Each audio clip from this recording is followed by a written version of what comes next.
La vie d'aujourd'hui, c'est le gel hydroalcoolique, le savon, le masque et le Covid. En fait, les films, on les voit jamais avec un masque.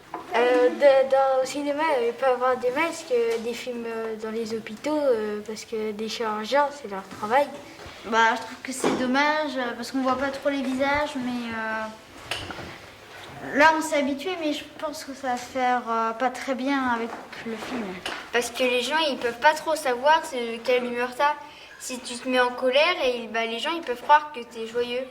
Et qu'on voit pas tellement les émotions. Le film, ça va pas être réussi parce que le masque, déjà, c'est énervant et c'est moche.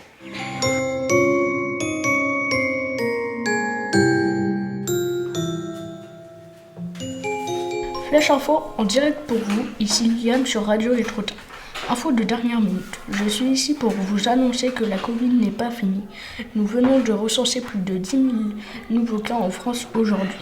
Plusieurs scientifiques travaillent sur la création d'un vaccin, mais ce n'est pas gagné. Il faudra plusieurs années de recherche. Les hôpitaux sont débordés. Les cas de Covid ne cessent d'augmenter. T'as bien dormi? Ouais, j'écoute la radio là, s'il te plaît. Ok. Rapide du variant du virus. Mais courage à vous tous. Chers auditeurs, respectez les gestes, barrières et nous gagnerons. Bonne écoute sur Radio Les Trottins.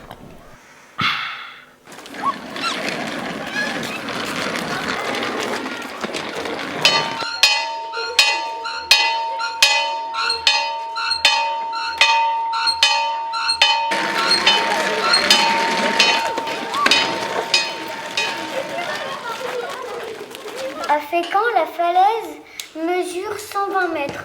À la côte de la Vierge, à Étretat, la falaise mesure 75 mètres. Quelle est la différence d'altitude entre Fécamp et Étretat? Alicia. Falaise de Fécamp, c'est celle-là. Ouais, celle d'Étretat. Et celle d'Étretat, c'est celle-là.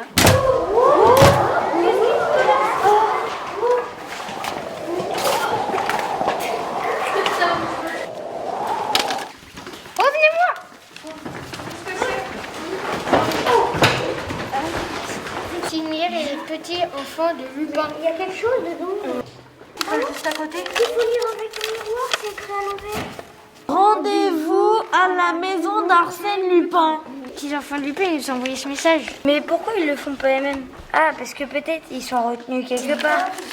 Oh, c'est l'école. Faut bien choisir le tunnel. Il y en a à la plage. Le troisième, c'est pour aller du côté des falaises. Peut-être qu'il y en a un dans l'école. Bah oui, regarde, là il y a le premier indice. Cool, on a la lumière. Les escaliers. Il y aurait peut-être une sortie. Ce truc est enfermé. T'es sûr? Faut chercher. On dirait un mécanisme pour ouvrir quelque chose. Tu viens m'aider, Titouan? Regarde, ça marche.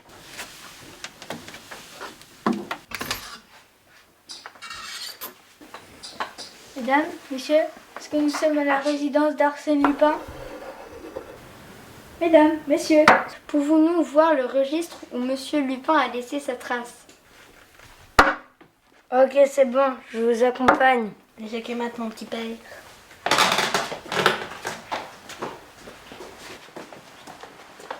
Bon, vous êtes venus pour une chambre ou quoi? Oui, une chambre. Ok.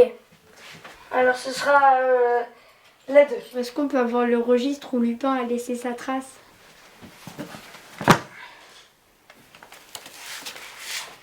Ah là, regarde, je crois qu'il y a son nom. Monsieur Lupin. Justement, vous allez passer la nuit dans sa chambre.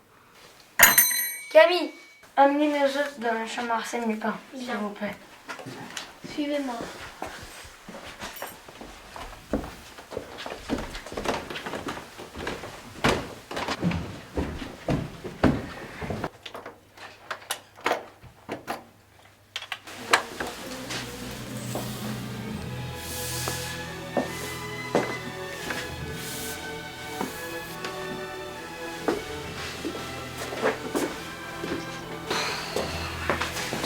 On a cherché partout, mais on n'a rien trouvé.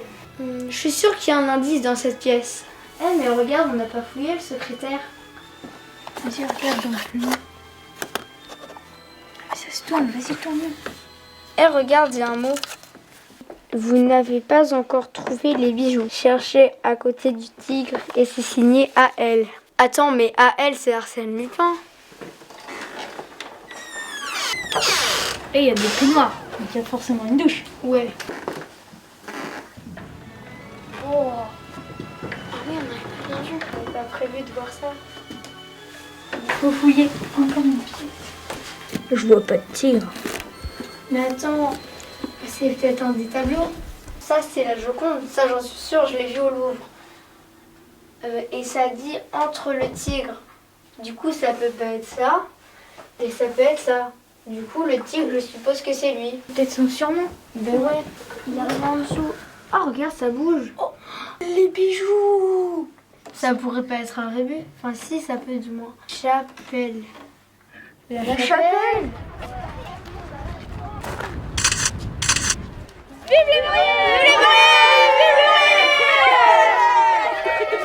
Que voulez-vous? Je veux voir à l'intérieur de la chapelle. Vous ne pouvez pas, c'est un mariage de 20 personnes. Avec la pandémie, on ne peut pas rentrer. Vous n'avez rien à faire ici. Allez-vous-en. Pardon. Regardez, votre indice est sur la roche là-bas. Votre code d'accès est dans la gargouille. C'est un message codé. Un numéro, c'est égal à une lettre de l'alphabet. Donc, 18, c'est la lettre R. 5, c'est E. Rendez-vous à la chambre des demoiselles. À la chambre des demoiselles, mais c'est où? C'est au golf.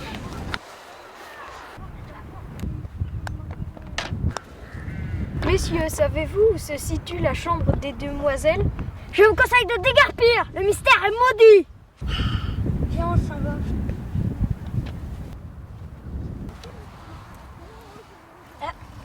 Bonjour, monsieur le jardinier. Qu'est-ce que vous avez à nous dire? Ce que vous cherchez a été perdu lorsque les demoiselles ont été tuées dans le fort de Fréfossé. Quelle tragédie! Pourquoi le mystère demeure? Car par la mer, vous trouverez le passage, c'est celui qu'empruntait Lupin. Cette balle de golf vous mènera à votre guide, un animal qui ne craint pas le feu. Oh, on dirait une sorte de lézard. Tu sais ce que c'est? Non? Mais oui, l'animal qui ne craint pas le feu, c'est une salamandre. Ah oui, tu as raison. Le manoir de la salamandre. Hé, Sherlock Holmes, les mystérieuses figures alchimiques et la salamandre qui ne craint pas le feu sont sculptées sur la façade du manoir. Mais oui, mon cher Watson, un colombage datant du XVIe siècle, non?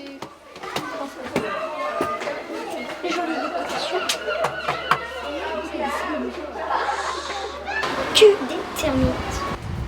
Vas-y, essaye.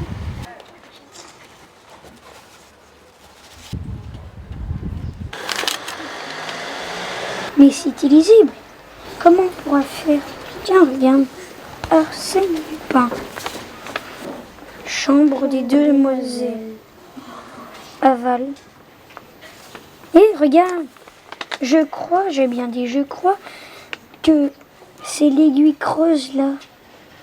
En face de lui, presque au niveau de la falaise, en pleine mer, se dressait un roc énorme, haut de plus de 80 mètres. Obélisque colossal, d'aplomb sur sa large base de granit, que l'on apercevait au ras de l'eau et qui s'effilait ensuite jusqu'au sommet, ainsi que la dent gigantesque d'un monstre marin, blanc, comme la falaise, d'un blanc gris et sale, l'effroyable monolithe, destrié de lignes horizontales, marquées par du silex, et où l'on voyait le lent travail des siècles, accumulant les unes sur les autres les couches calcaires et les couches de galets. Près de la fenêtre, maintenant, les doigts tendus vers l'horizon, il disait « Ce qui est plus triste encore, c'est cela, tout cela qu'il me faut abandonner. Est-ce beau? La mer immense, le ciel, à droite et à gauche, les falaises d'Étretat avec leurs 3 portes, la porte d'Amont, la porte d'Aval, la Manneporte, autant d'arcs de triomphe pour le maître. Et le maître, c'était moi, roi de l'aventure, roi de l'aiguille creuse, royaume étrange et surnaturel de César Lupin. Quelle destinée! Étretat, la chambre des demoiselles, sous le fort de Fréfossé, DF, rectangle. Ah mais oui, c'est sûrement la fenêtre. Oh, le gentleman Lupin! C'est dans cette direction qu'il faut chercher l'ouverture de sa cachette. 19 mètres depuis la fenêtre de la grotte. Triple idiot, est-ce que l'on comptait par mètres à cette époque? 19 toises, bien sûr, soit 37 mètres depuis la fenêtre dans la roche. Hâtivement, de ses doigts crispés, il saisit la croix tout en appuyant, la tourna comme il eût tourné les rayons d'une roue. Le silex oscilla, il eut comme un déclenchement. Ils furent transportés non loin de l'orifice de la cachette à Lupin. Pour des enfants qui ont du cœur, durant l'épidémie du XXIe siècle, ils sauveront l'humanité. Ceci guérira tous les enfants malades et vaccinera contre le Covid. Arsène Lupin.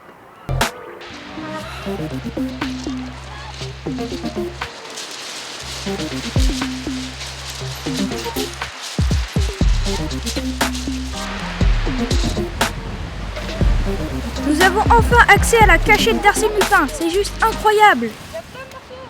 Il y a des plantes. Lupin, t'es donc médecin? Regarde là. C'est la recette d'un élixir. Tous à vos postes, lecture des ingrédients, faire récipient, découper et mélanger. Ajoutez 5 g de pollen de Narcissus jonquilla. Coupez le roséa en petits morceaux et mélangez avec les épines. Ajoutez 5 g de pollen de Narcissus jonquilla. Ajoutez 1 litre de jus de limax orange, touillé, mélangez. Ajoutez 10 ou 15 feuilles d'edéra. Aspirez le tout de gélu hydroalcoolicum.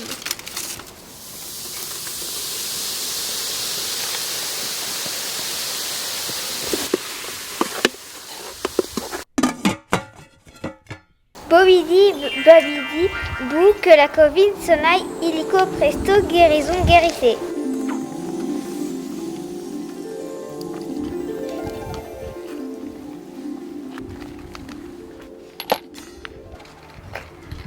C'est vrai, c'est bien fixé? Nous pouvons dire aux petits enfants d'Arsène Lupin qu'on a réussi. Oui. Au revoir, Sophia! Bonne livraison! Bonne livraison!